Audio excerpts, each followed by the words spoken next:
Вот, ребята, как я вам обещал, он у меня же минут 10 работает, не перезагружается, ничего. В общем, я еще не закрывал вот крышечку. Вот, короче, ребята, вот эту надо менять, вот этот конденсатор. Вот вам видно, вот я синий.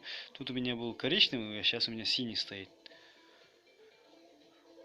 Ну, я сейчас уточню, тут стоит на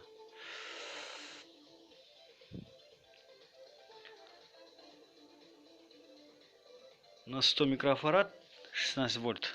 Все, ребята, удачи вам.